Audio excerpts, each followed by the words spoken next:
Hey everybody, Idaanz Thundercloudz here, and today we's about to build us a PC.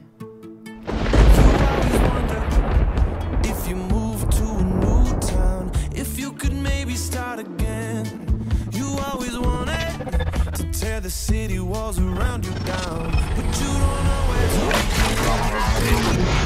I've got enough of staring out these windows. Welcome, ladies and gentlemen, to my under $1,000 gaming PC build guide. Would you leave it all behind if you know I would go anywhere? First of all, you want to always make sure you wear an anti-static wristband and work on a non-conductive surface, such as one like this. First off, we're going to look at the case, the NZXT Guardian 921RB Steel Mid Tower.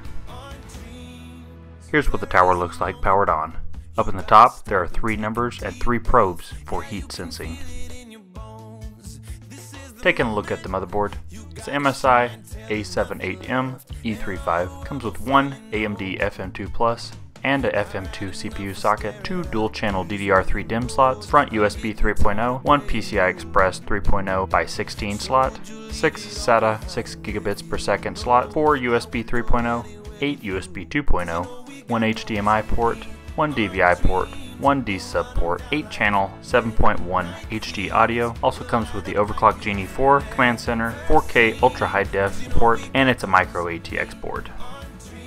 Next we're going to look at the brain, the APU or CPU, depending on what type you have. This is an AMD A10 7850K. It comes with integrated Radeon R7 GPU, 3.7 GHz stock with 4.0 GHz max turbo. Comes with a 4 MB cache, 12 cores, 4 CPU cores, and 8 GPU cores. Next we have the thermal paste, which we went with the Arctic Silver 5, and for the APU cooler, we went with the GameX 400 air cooler.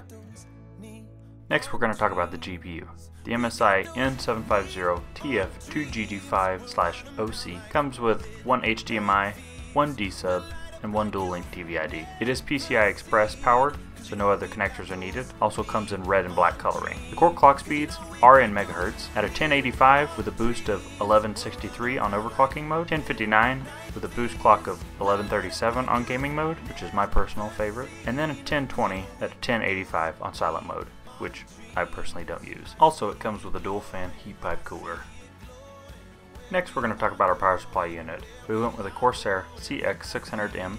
The M stands for modular, meaning it has a modular cabling system. It is 80 plus bronze certified. The AC input is from 90 to 264 volt. It has a 3-year warranty, and we picked it that way we had some room to upgrade. Next we're going to talk about our RAM, or random access memory, with the Corsair Vengeance Pro Blue Edition. We went with 2 8GB sticks, that's a 16GB total at 1866 MHz. DDR3, timing is 9, 10, 9, 27. Cast latency is at 9, and our voltage is 1.5 volts.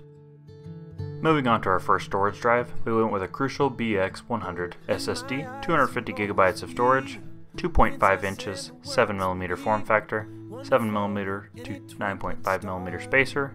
We didn't use that. Over 15 times faster than typical HDDs, over 2 times more reliable than typical HDDs, and over 90% less energy used than typical HDDs. 6 gigabits per second, 535 megabytes per second read, and 370 megabytes per second write.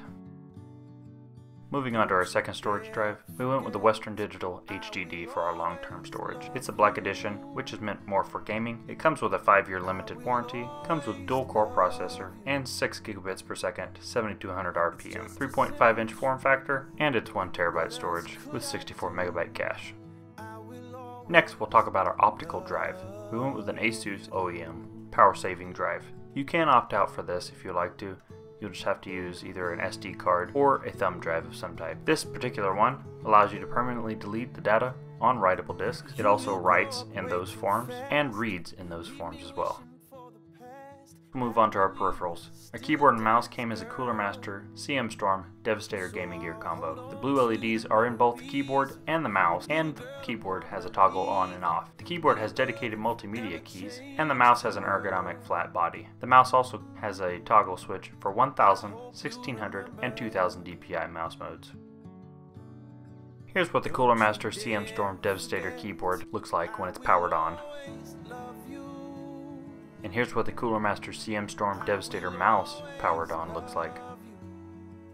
Here you can see the completed setup with the lights on and with the computer powered off. And here you can see the completed setup with the lights out and the computer powered on. Here's a look inside the Chief. When your heart breaks, my heart will break. When your dreams come true, my dreams do. It doesn't. And last but not least, the total cost of this build. I won't bore you by reading off each one. I'll leave this up for you to be able to read. If you have any questions, make sure to leave them in the comments, and I'll try to get back to them as soon as possible. Love you. It's just a simple truth. What else could I do? I will always. And like always, thanks for watching. Check me out at freedom.tm/VIA/Idaanz Thundercloudz. Also at facebook.com/Idaanz Thundercloudz. Give this video a like or a dislike depending on how you felt about the video. On the right, you can check out my last video, Chit Chat with Idaanz, topic the blue snowball microphone that you're hearing at this moment. You can check that out on the top right. There'll be a little eye that will click to the video. And like always, please hit that subscribe button, leave comments, and I'll see you in the next video. Safe travels. Love you.